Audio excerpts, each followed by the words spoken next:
Muito boa noite a todos. Muito feliz de estar aqui em João Pessoa. Quando me convidaram para falar na abertura do 30º Congresso Brasileiro de Odontopediatria, eu fiquei pensando, o que falar para todos vocês? Será que eu tenho algo para dizer? E pensando bem, tenho sim. Tenho uma história para contar aqui para vocês. Eu não sou dentista, vou me apresentar daqui a pouco, mas eu vou contar para vocês como é que a odontologia, de certa forma, esteve presente em toda a minha trajetória de vida até agora. E vou contar também como é que um dentista mudou a minha vida por completo. Entre a morte e a vida, a coragem de viver o presente. O título da minha fala é um pouco forte, mas é sem dúvida nenhuma a maior descoberta da minha vida. Vou contar um pouco sobre mim. Essa é uma foto minha recente. Só voltar aqui.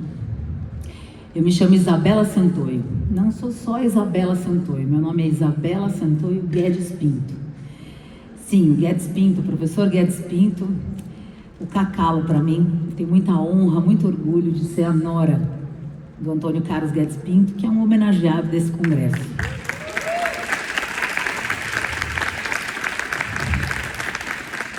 Trouxe uma torcida aqui, a família está toda ali reunida.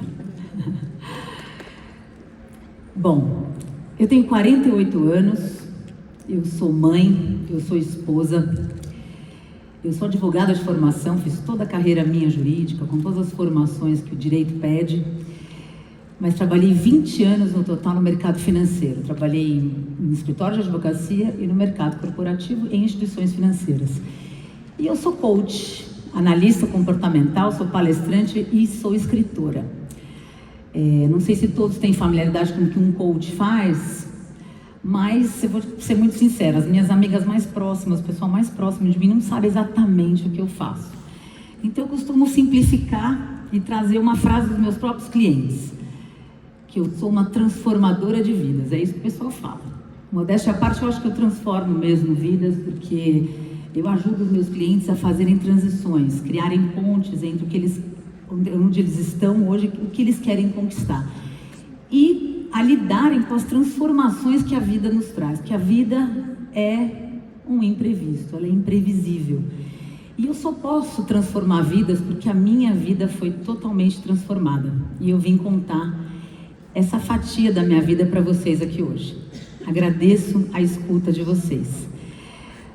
Bom, todo mundo aqui, eu tenho certeza absoluta, todo mundo que está aqui, sem dúvida, pessoal aí de trás, pessoal aqui da frente, todo mundo tem uma história para contar. Todos nós temos uma trajetória de vida, uma bagagem que a gente carrega, de altos e baixos, de desafios, de aprendizados, de êxitos, superações, de fundos do poço. Eu tenho certeza, quando a gente encontra alguém aqui no congresso, a gente não imagina a história que cada um carrega por trás.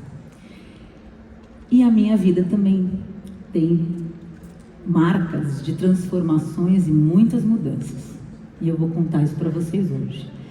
Bom, eu começo as minhas mudanças em janeiro de 2006, quando eu tinha 30 anos de idade. Eu recebi uma proposta. Eu sempre gostei muito de desafios e uma proposta desafiadora caiu no meu colo. Eu fui convidada para sair da área jurídica. Olha, eu aqui na minha formatura, eu fui oradora de turma. Eu era uma advogada feliz com 30 anos, mas a carreira um pouco estagnada e eu tinha uma vontade de conquistar tantas coisas naquela época. Eu tinha acabado de terminar um relacionamento, um noivado.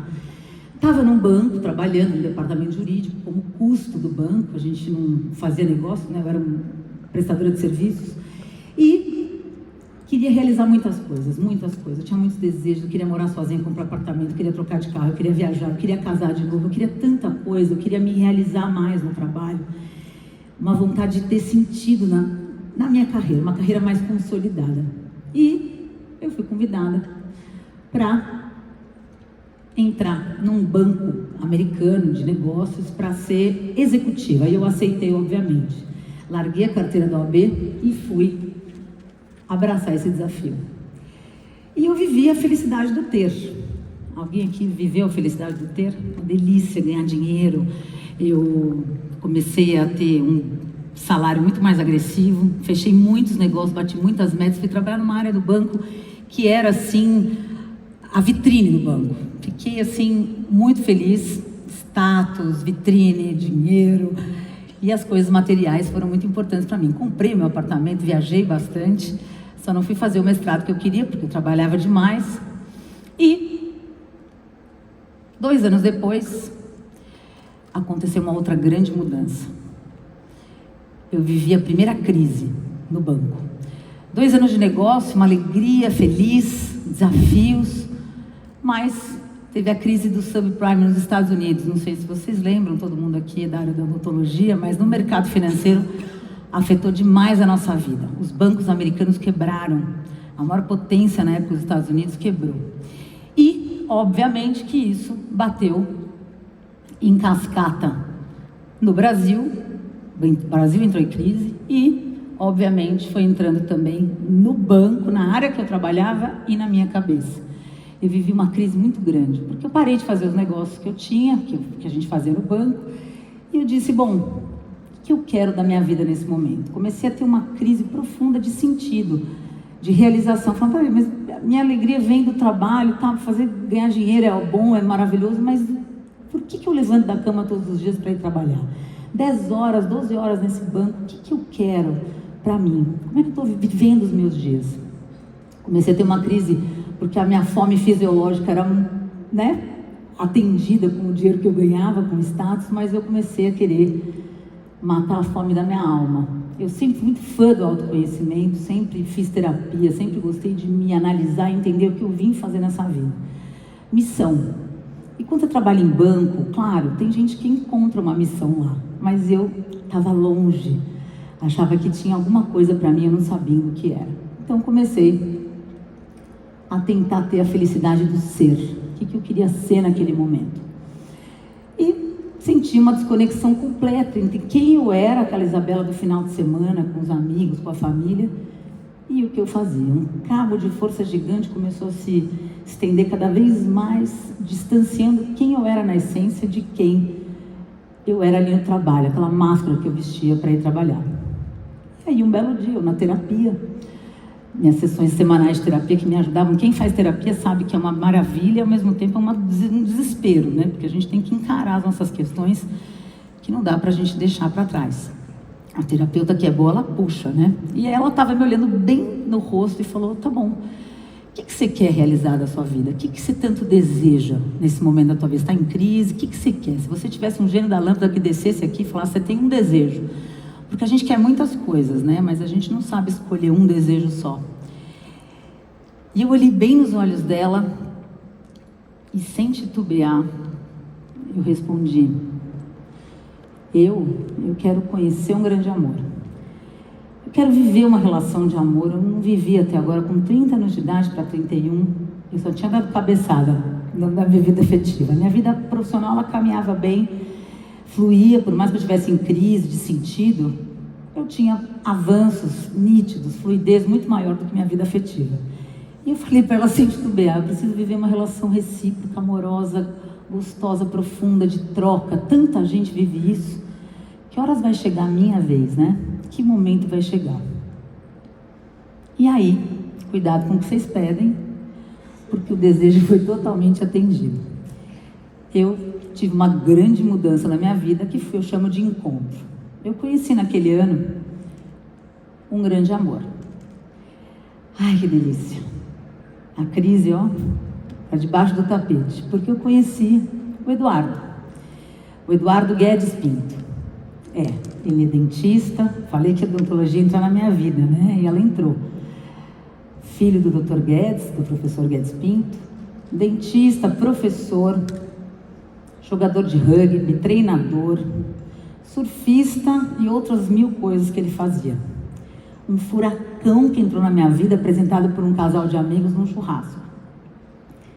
Os cupidos me apresentaram, né? Atendendo aí o meu pedido. E o Eduardo entrou na minha vida como um cometa.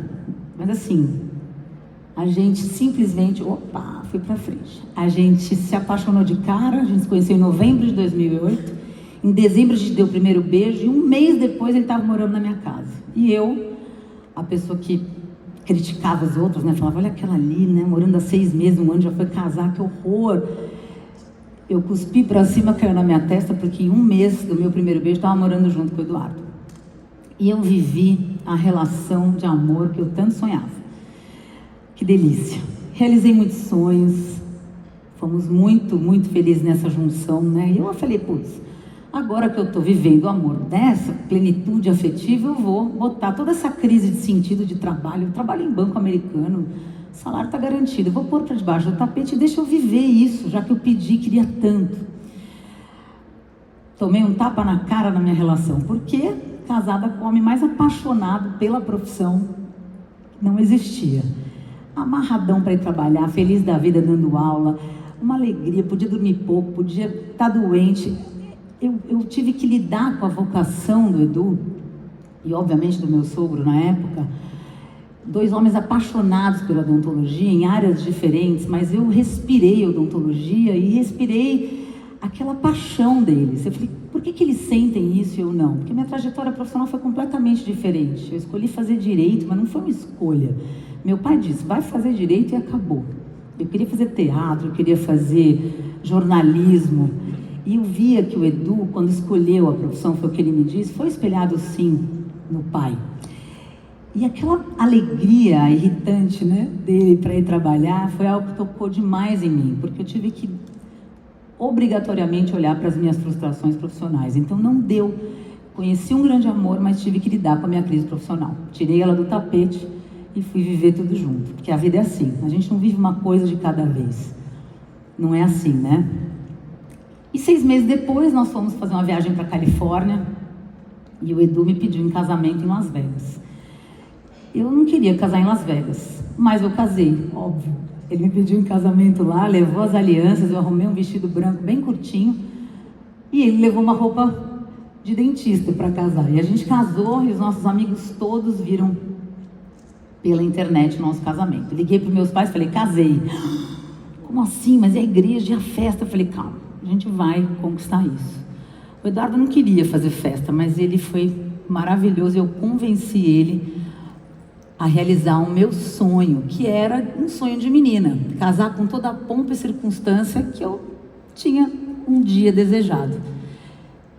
E a gente conquistou. 1 ano depois que a gente voltou de Las Vegas, eu comecei a organizar minha festa de casamento, que foi uma festona para 400 convidados. A gente se divertiu demais, a gente era aquele casalzão que dava aquela esperança para quem já tinha perdido. E o Edu cumpriu todo o protocolo do noivo. O protocolo todo. Fraque e eu da noiva. Despedida de solteira, chá de cozinha, enxoval, lua de mel, tudo que eu tive direito. Essa foto, meus sogros muito felizes no meu casamento, a Ana Célia, o Antônio Carlos. Felizes também porque o filho estava ali conquistando tudo isso comigo. E meu sogro aqui me cumprimentando no altar. A gente estava muito bem. E ali, eu achei essa foto, e a Ana Célia está aqui, ela vai ter que me contar o que ele estava contando para ela no ouvido dela ali, porque eu não sei o que é, mas era bom. Era alguma coisa bem divertida. Foi uma festa maravilhosa.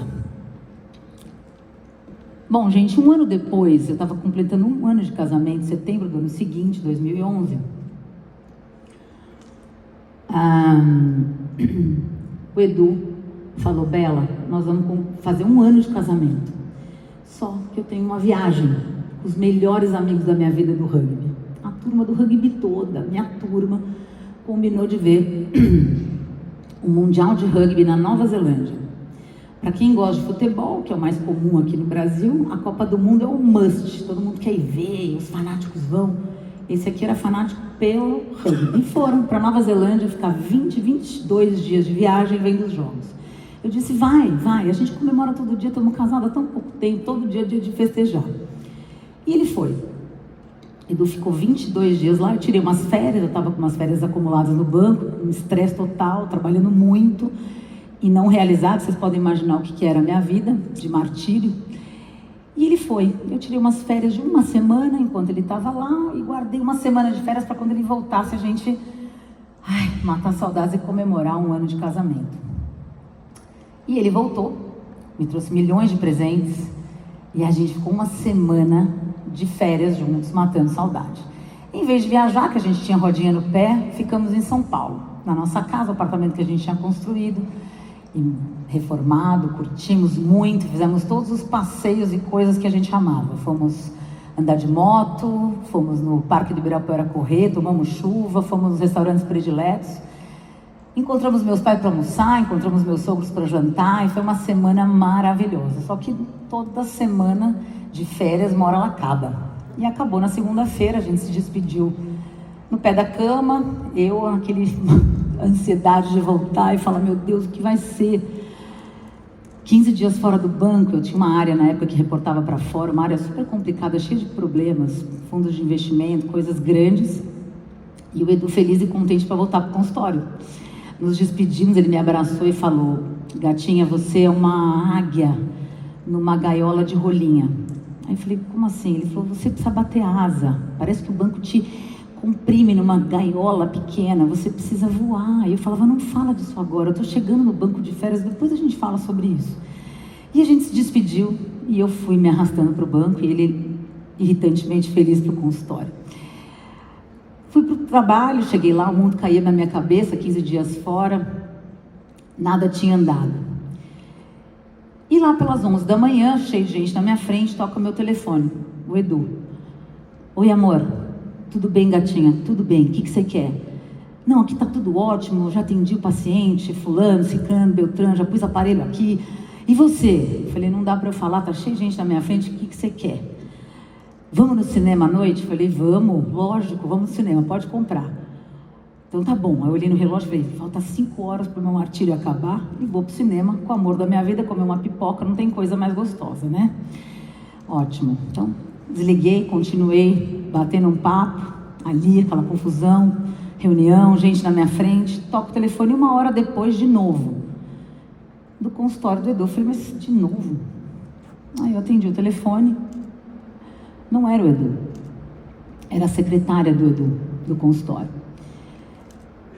E ela me disse, Bela, o Edu tá passando mal, corre pra cá. Eu falei, mas eu acabei de falar com ele. Não, Bela, corre pra cá, a gente já chamou a SAMU.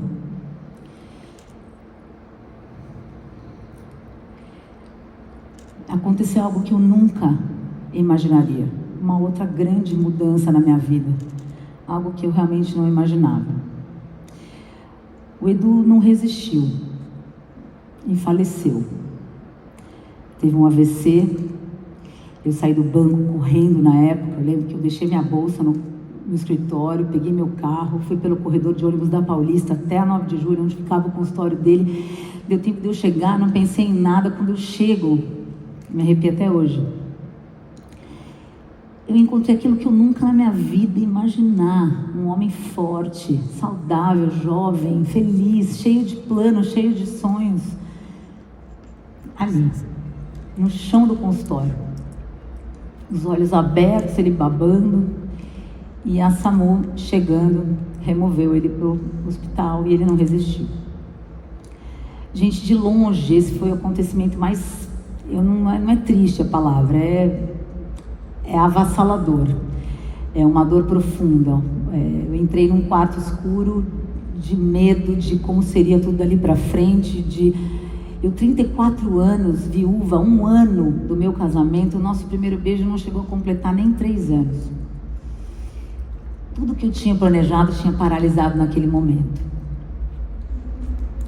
O luto é uma experiência devastadora, que nos convida a um mergulho profundo na nossa tristeza, e a gente tem 2 opções: ou a gente não mergulha e abraça uma tristeza para o resto da vida, ou a gente mergulha e se reconhece ali. Bom, não tinha mais nenhuma crise profissional, tinha uma crise existencial de vida, de falar o que vai ser daqui para frente. E vocês podem achar que a minha história termina agora, mas não, ela não termina agora. 20 dias depois de um luto profundo, de um desespero familiar, ninguém que eu conhecia tinha passado por algo parecido, nada, ninguém sabia o que dizer para me consolar. Eu simplesmente, pasmem vocês, eu descobri Algo inesperado. 20 dias depois que o Edu partiu, exatamente 20 dias, eu fiz um teste de gravidez e descobri a gravidez da nossa filha, da Estela. Ela já tinha nome escolhido, porque a gente já queria engravidar, pensava nisso. A gente já sabia o nome do primeiro, do segundo e do terceiro filho. E foi uma gravidez totalmente atípica. O paradoxo e a loucura de eu perder de um lado o meu grande amor, que eu tinha tanto esperado, tanto querido, e ao mesmo tempo ganhar do outro lado um outro grande amor que ia ser gerado no meu ventre, que era um presente, mas um presente mais diferente, porque eu sempre quis engravidar, mas nunca imaginei que ia ser desse jeito. Pois é. Foi uma gravidez diferente. Os ultrassons eram todos acompanhados pela minha família. A minha família toda ia comigo, mas eu senti um vazio gigante, porque todos os momentos da minha vida eu sentia falta do Edu. A gravidez, ela tirou com a mão a agonia do meu peito, o nó da minha garganta. Fisicamente, ela me deu condição de eu levantar da cama, me alimentar minimamente, tomar meu banho e viver o meu dia. Foi como se o corpo físico reagisse. Eu acho que isso é divino, porque ajudou a mente e o meu coração dilacerado. Eu tive que estar mais presente, olhando para o momento presente. Foi algo muito, muito forte, muito importante. Eu agradeço muito a gravidez. A minha filha está aqui, depois vocês vão conhecê-la. E a vida realmente parou quando o luto chegou, quando o Edu partiu. Mas a gravidez, ela meio que me empurrou para frente para eu viver a vida. E eu acreditava que aquilo tudo não era à toa, não era aleatório. Eu sabia que tinha um recado para mim. O que a vida quer de mim? Bom, gente, eu abracei a gravidez com todas as minhas forças. Tirei a licença do banco na época, né? Depois que, em julho, 9 meses depois, aconteceu uma outra grande transformação, que eu chamo de a esperança, que foi o nascimento da Estela. Ela nasceu linda, nasceu super saudável, um parto super tranquilo, um parto triste e feliz, né? Meu irmão foi comigo, me ajudou, um amigo médico também me acompanhou, mas eu senti muita falta do Edu naquele momento. Em vários momentos, naquele principalmente, né? E Estela nasceu com quase 4 quilos, uma pintinha no braço, uns olhões expressivos, a cara do pai dela. As pessoas chegavam na maternidade, tinham aquela catarse de olhar ela no berço e acharem que era igual. Era uma alegria emocionante, algo muito forte mesmo, né? O Edu muito presente ali. Esses são os meus sogros comigo no batizado da Estela. O Edu partiu e deixou para mim uma companhia pro resto da vida, um amor assim, companheiro, que é a Estela. E deixou também uma família que me conhecia há muito pouco tempo, mas que sempre confiou muito em mim, me deu muito amor e me acolheu demais. Eu sou muito grata. O Cacalo já fez sua passagem, alguns anos depois que o Edu morreu, e a gente sentiu demais, mas eu tenho a Ana Célia, que está aqui, e é uma grande amiga. Eu agradeço por você existir e pela troca rica que eu tenho diariamente com ela. E a Estela cresceu. O tempo foi passando, esse tempo que às vezes custava passar, mas que é amigo, né? Ele vai curando aos poucos de um jeito que não dá pra gente entender. Estela cresceu, uma bebê linda, uma menina grande, uma meninona depois. E quando ela ia fazer 2 anos, eu tive uma outra enorme transformação na minha vida, essa sim voluntária. Eu quis muito. Eu tive coragem, acho que a gravidez me trouxe assim, a ousadia, a coragem para realmente tirar o meu plano B do papel e viver um propósito. Eu fui viver um propósito no meu trabalho. Eu fui viver a minha odontologia, fui buscar ela. Eu não virei dentista, mas eu fui fazer uma transição de carreira. Eu, na verdade, fiz um processo de coaching profundo, intensifiquei a terapia, fiz vários outros trabalhos de autoconhecimento, porque o luto faz isso com a gente. E eu me permiti viver a minha dor e ter uma nova consciência mesmo de quem eu era. E fui entendendo melhor os meus talentos que estavam adormecidos, os meus dons, as minhas habilidades. Desenvolvi muitas coisas, estudei, tudo isso com uma bebê pequena, trabalhando em banco de investimento americano, super agressivo, em crise profissional. E às vezes as pessoas me perguntam, como que você teve coragem de fazer a mudança?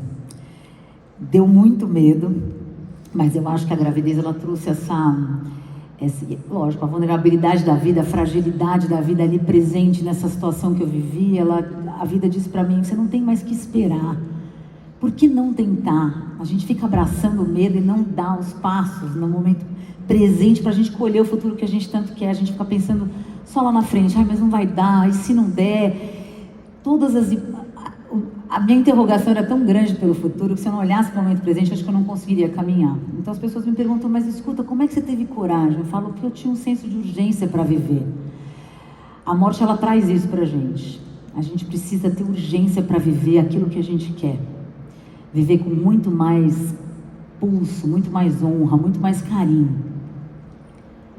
Eu tive vontade, porque a vontade, ela é o ingrediente, o combustível perfeito para você fazer uma mudança. Você precisa ter vontade. Tem cliente que chega para mim e fala, eu quero mudar, quero fazer isso, aquilo, tá, mas você quer. Você tem que querer, ninguém faz nada por você. Então, a vontade é algo que vem do fundo da nossa alma. Eu tive uma organização, lógico que eu não pedi demissão, loucamente, falei tchau. Eu tinha um emprego muito bom, eu tinha uma carreira no banco, eu estava 10 anos lá.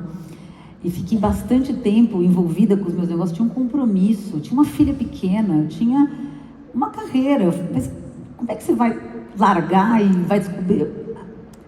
Mas eu me organizei, fiz um processo de coaching muito, muito importante, que me ajudou a descobrir que o coaching era uma carreira. Fiz um planejamento, então.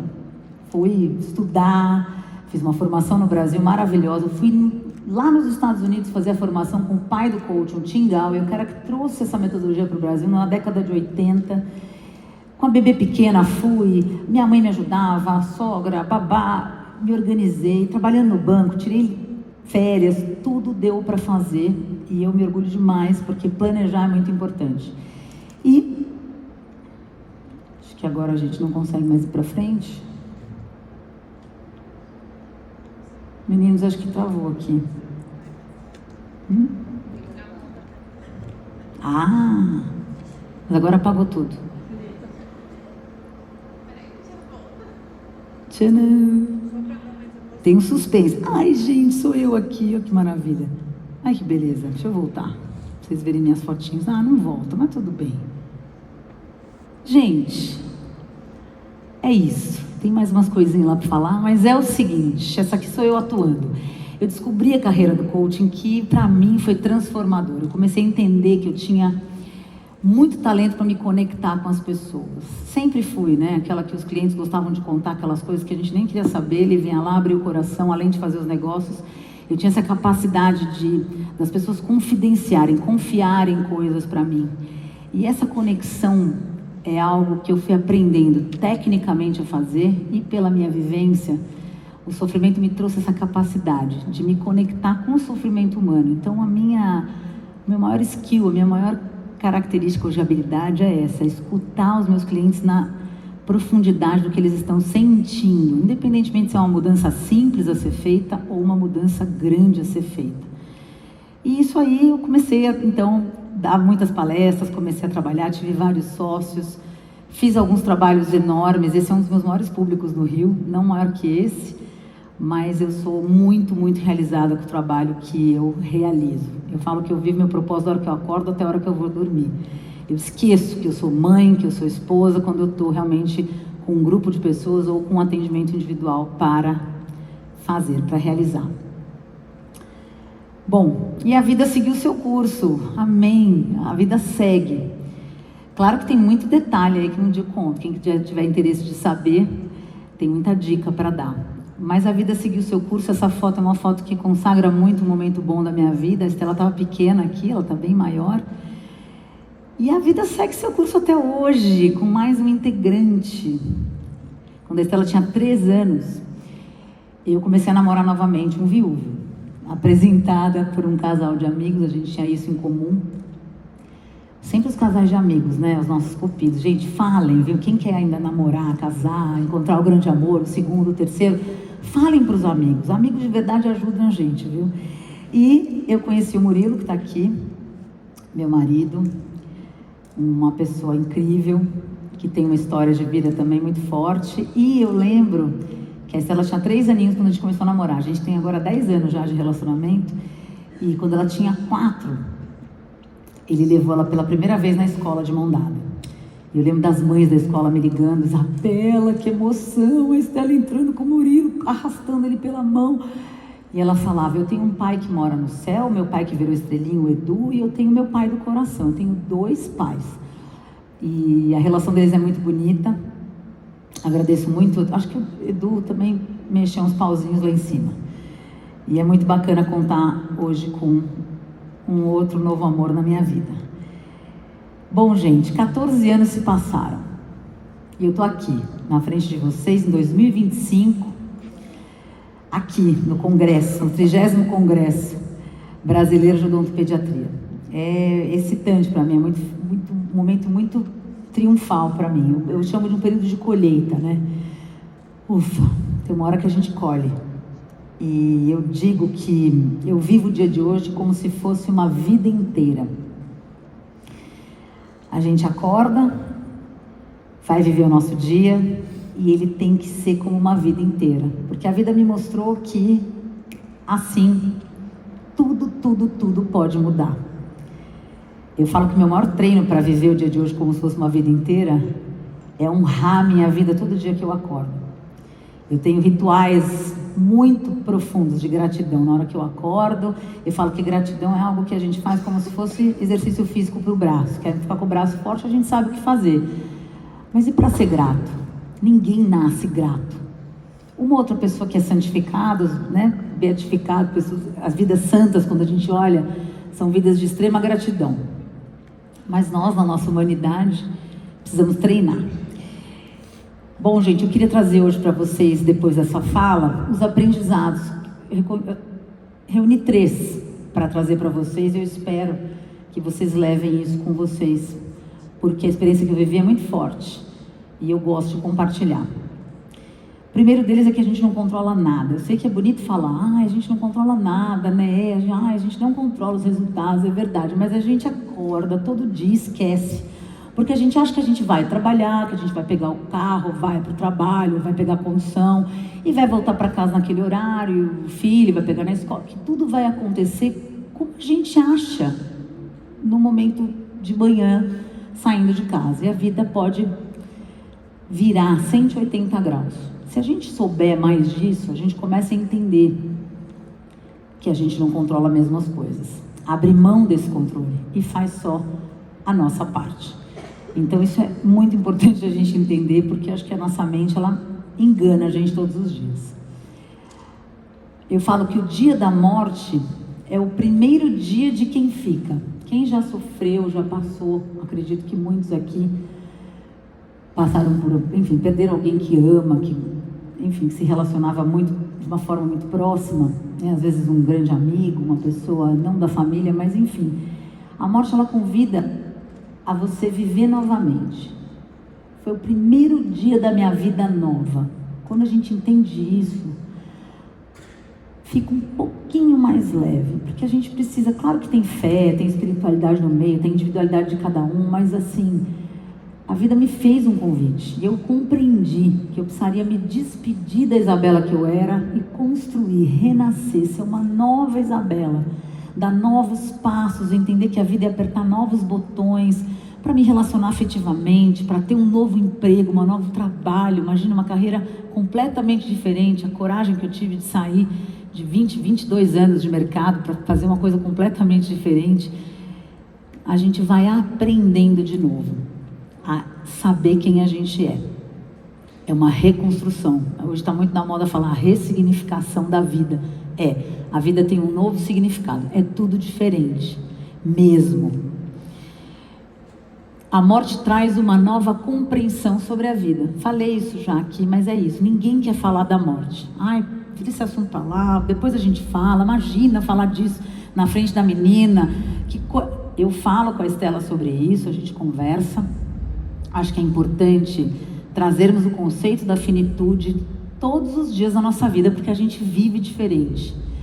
Quando eu trouxe a consciência da finitude ali, na hora que o Edu partiu, que foi algo tão drástico na minha vida, eu tinha acabado de falar com ele e 1 hora depois tudo mudou.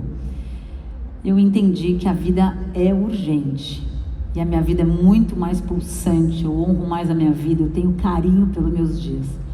Então isso é muito importante a gente levar com a gente. Todo dia que a gente acorda e põe os pés no chão da nossa cama para levantar, é como se nossos pés beijassem o chão, agradecendo por mais um dia de vida. Isso basta. Se você fizer isso, com certeza você está honrando mais a sua vida. A vida acontece aqui e agora. O nascimento da Estela trouxe para mim, me chamou para viver o presente. Era um bebê que precisava de mim 100%. Amamentar, alimentar, choro, era eu ali. Então isso foi super importante, eu agradeço demais. Acho que foi uma coisa divina a Estela ter nascido. Eu consegui praticar. E é isso, não adiar amor, porque o depois talvez não exista. Então adiar amor é muito amplo, né? O que é amor?